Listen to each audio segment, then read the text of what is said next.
എല്ലാവർക്കും നമസ്കാരം. നമ്മുടെ ഓപ്പറേഷൻ സിന്ദൂറിൻ്റെ ഭാഗമായി നമ്മുടെ ഇന്ത്യൻ ആർമി പാകിസ്ഥാനിലെ പല സ്ഥലങ്ങളിലും വ്യോമ പ്രതിരോധ റഡാറുകളും അതുപോലെ അതിനോട് ബന്ധപ്പെട്ട സംവിധാനങ്ങളുമൊക്കെ നിർവീര്യമാക്കുകയും അതുമൂലം ഇന്ത്യയും പാകിസ്ഥാനും തമ്മിലുള്ള സംഘർഷം രൂക്ഷമാകുകയും ചെയ്തു. അതിനെ തുടർന്നാണ് ഇന്ന് ഇന്ത്യൻ സ്റ്റോക്സ് ഇൻഡെക്സുകൾ നഷ്ടത്തിൽ ക്ലോസ് ചെയ്തത് എന്നാണ് കരുതുന്നത്. മാർക്കറ്റ് വിശേഷങ്ങളിലേക്ക് പോകുന്നതിന് മുമ്പ് നിങ്ങൾ ആദ്യമായാണ് ഞങ്ങളുടെ ചാനൽ വീക്ഷിക്കുന്നതെങ്കിൽ താഴെ ഡിസ്ക്രിപ്ഷനിൽ ഞങ്ങളുടെ ടെലഗ്രാം ലിങ്ക് ഉണ്ട്, അതിൽ ജോയിൻ ചെയ്യാം. നിങ്ങൾക്ക് എല്ലാവിധ ആശയങ്ങളും അവിടെ നിന്ന് ലഭിക്കുന്നതാണ്. BSE സെൻസെക്സ് ഇന്ന് 411 പോയിന്റ് നെഗറ്റീവിൽ 80,334 ക്ലോസ് ചെയ്തിരിക്കുന്നത്. നിഫ്റ്റി ആണെങ്കിൽ 140 പോയിന്റ് നെഗറ്റീവിൽ 24,273 ക്ലോസ് ചെയ്തു. Nifty mid and small cap സൂചികകൾ 1.5 മുതൽ 2% വരെ ഇടിഞ്ഞതോടെ ബ്രോഡർ മാർക്കറ്റിലും കുത്തനെ ഒരു ഇടിവാണ് അനുഭവപ്പെട്ടത്. നിഫ്റ്റി IT, നിഫ്റ്റി മീഡിയ എന്നിവ ഒഴികെയുള്ള സെക്ടറൽ ഇൻഡെക്സുകളിൽ ആട്ടോ, energy, FMCG, reality, metal, pharma തുടങ്ങി എല്ലാ സെക്ടറുകളിലും നഷ്ടത്തിലാണ് ക്ലോസ് ചെയ്തത്. Oil and gas, consumer durables എന്നിവ ഓരോന്നിനും 1% ഇടിവാണ് രേഖപ്പെടുത്തിയത്. 2.09% ഇടിവ് രേഖപ്പെടുത്തിയ നിഫ്റ്റി മെറ്റലാണ് ഇന്ന് സെക്ടറൽ ഇൻഡെക്സുകളിൽ ഏറ്റവും കൂടുതൽ നഷ്ടം നേരിട്ടത്. സെൻസെക്സിൽ രജിസ്റ്റർ ചെയ്ത 30 സ്റ്റോക്കുകളിൽ 26 എണ്ണവും നഷ്ടത്തിലാണ്. എറ്റേണൽ, അതായത് നേരത്തെ സൊമാറ്റോ 3.97% ഇടിഞ്ഞിരിക്കുന്നത്.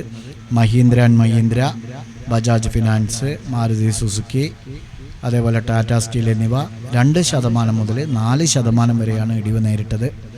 എന്നാൽ axis bank, HCL tech, Kotak Mahindra, അതേപോലെ ടൈറ്റൻ എന്നിവ സ്ലൈറ്റ്ലി ഗ്രീനിൽ ക്ലോസ് ചെയ്യാൻ സാധിച്ചിട്ടുണ്ട്. അതേസമയം നോക്കൂ, ഇന്ത്യ വിക്സ് 9.41% ഉയർന്ന് 22.43 എത്തി നിൽക്കുകയാണ്. 1 ഡേ ടൈം ഫ്രെയിമിൽ നോക്കുകയാണെങ്കിൽ നിഫ്റ്റി നമുക്ക് ഒരു dark cloud cover candle stick പാറ്റേണിലാണ് ക്ലോസ് ചെയ്തതായിട്ട് കാണുന്നത്. ഇത് ട്രേഡർമാരെ സംബന്ധിച്ചിടത്തോളം ഒരു ഭയപ്പാട് ഉണ്ടാക്കുന്നതാണ്, ഒരു ഭീതി ജനിപ്പിക്കുന്നതാണ്.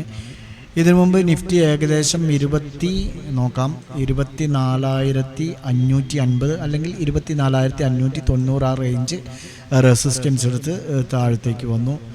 മൊത്തത്തിൽ സമീപകാലത്ത് കണ്ട ഒരു ബുള്ളിഷ് സെൻറ്റിമെൻറ്റ് ദുർബലമായിട്ടാണ് ഇപ്പോൾ കാണപ്പെടുന്നത്. ചെറിയ കാലത്തേക്ക് കൂടുതൽ തിരുത്തലുകൾ ചെറുതായിട്ട് താഴത്തേക്ക് വരാനുള്ള സാധ്യതയുണ്ട്.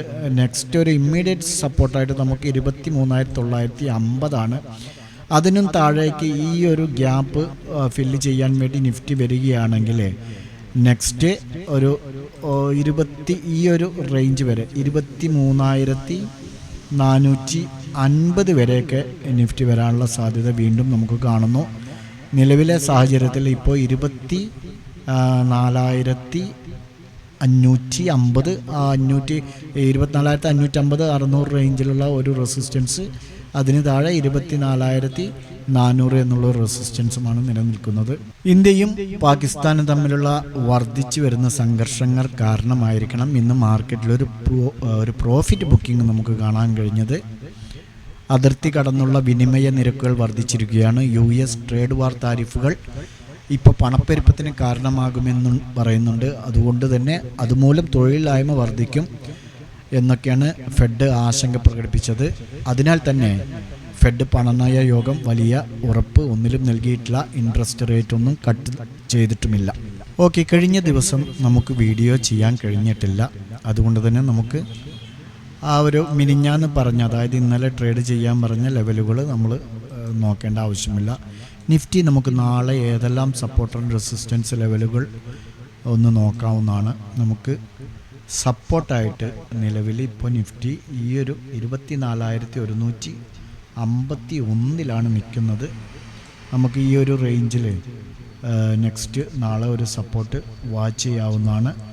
24,110 കുറച്ചുകൂടെ ഡൗൺ സൈഡിലേക്ക് വന്നോട്ടെ. 24,110 10 അല്ലെങ്കിൽ 24,100 എന്നുള്ള ഒരു റേഞ്ചിൽ നമുക്ക് റെസിസ്റ്റൻസ് വാച്ച് ചെയ്യാവുന്നതാണ്. സപ്പോർട്ട് വാച്ച് ചെയ്യാവുന്നതാണ്. റെസിസ്റ്റൻസ് നോക്കുകയാണെങ്കിൽ 24,325. അപ്പോൾ നിഫ്റ്റിയിൽ നമുക്ക് ഇങ്ങനെ വാച്ച് ചെയ്യാവുന്നതാണ് നാളെ. മറ്റൊരു കാര്യം, നാളെ വെള്ളിയാഴ്ചയാണ്. പ്രത്യേകം ട്രേഡിംഗ് ഒക്കെ ശ്രദ്ധിച്ച് ചെയ്യേണ്ട ദിവസമാണ്. ഞങ്ങളുടെ വീഡിയോ എഡ്യൂക്കേഷൻ പർപ്പസിന് വേണ്ടി മാത്രമാണ്. പറയുന്നതൊന്നും കണ്ണും പൂട്ടി ആരെയും വിശ്വസിക്കരുത്. മാർക്കറ്റാണ്. അവനവനിക്ക് ചെറിയ ഒരു നോളജ്, ബേസിക് നോളജെങ്കിലും വേണം. ഇത് ബാങ്ക് നിഫ്റ്റിയാണ്. 53,767 ഇപ്പോൾ ചാർട്ടിൽ നമുക്ക് കാണാൻ കഴിയുന്നത്. നമുക്ക് നാളെ സപ്പോർട്ടായിട്ട് ഈ ഒരു റേഞ്ച് 53,690 വാച്ച് ചെയ്യാവുന്നതാണ്.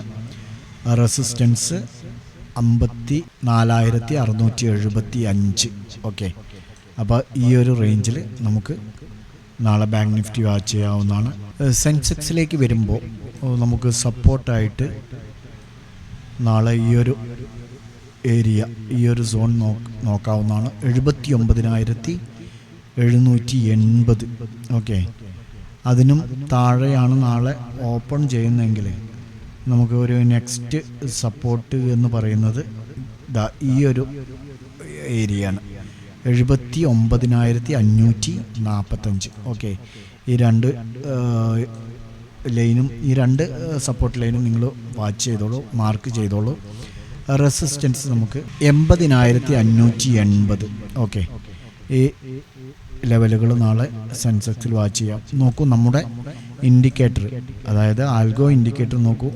സെൽ സിഗ്നൽ തന്ന ആ ഭാഗത്ത് നിന്ന്, ഇപ്പോൾ ഇവിടെയാണല്ലോ സെൽ സിഗ്നൽ തന്നിരിക്കണം. നോക്കൂ, നമുക്ക് ഇപ്പോൾ ഈ സെൽ സിഗ്നൽ തന്നതിന് ശേഷം ഈ ഒരു 15 മിനിറ്റ്സ് ക്യാൻഡിൽ വെയിറ്റ് ചെയ്താലും നമുക്ക് നെക്സ്റ്റ് ഇവിടെ നിന്ന് എൻട്രി വന്നാലും നോക്കൂ 680 പോയിൻറ്റിൻ്റെ റാലിയാണ്.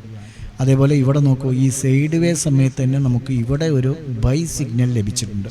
ഓക്കെ, ഈ ബൈ സിഗ്നൽ ലഭിച്ചതിന് ശേഷം നമുക്ക് ഈ ഒരു ക്യാൻഡിൽ 15 മിനിറ്റ്സ് ക്യാൻഡിൽ കഴിഞ്ഞിട്ട് നെക്സ്റ്റ് 15 മിനിറ്റ്സ് ക്യാൻഡിൽ എടുത്ത് നോക്കിയാലും നോക്കൂ 270 പോയിൻറ്റ് റാലി നടത്തിയിട്ടുണ്ട്. അപ്പോൾ സിഗ്നൽ വർക്ക് ചെയ്യുന്നുണ്ട്. ചില സമയങ്ങളിൽ ചെറിയ, അതായത് ഇപ്പോൾ ഇവിടെ സെൽ സിഗ്നൽ ലഭിച്ചു, നമ്മൾ ഈ ഒരു 15 മിനിറ്റ്സ് ടൈം ഫ്രെയിം വെയിറ്റ് ചെയ്തു. നെക്സ്റ്റ് നമുക്ക് ഈ ട്രേഡ് എടുക്കാനുള്ളൊരു സെൻറ്റിമെൻറ്റ്സ് അല്ല ഇവിടെ. കാരണം ഇവിടെ നെക്സ്റ്റ്, പക്ഷേ ഇവിടെ ട്രേഡ് നെക്സ്റ്റ് ഒരു കോൾ എടുത്തിരുന്നെങ്കിലും താഴെ പോയതിന് ശേഷമാണല്ലോ റിക്കവർ ചെയ്തിരിക്കുന്നത്. അപ്പോൾ അതുകൊണ്ട് തന്നെ ഇവിടെ എടുത്തിരുന്നാലും ഇപ്പോൾ ഈ ഒരു റേഞ്ച് വരെ 50 പോയിൻറ്റിൻ്റെ റാലി നടത്തിയിട്ടുണ്ട്.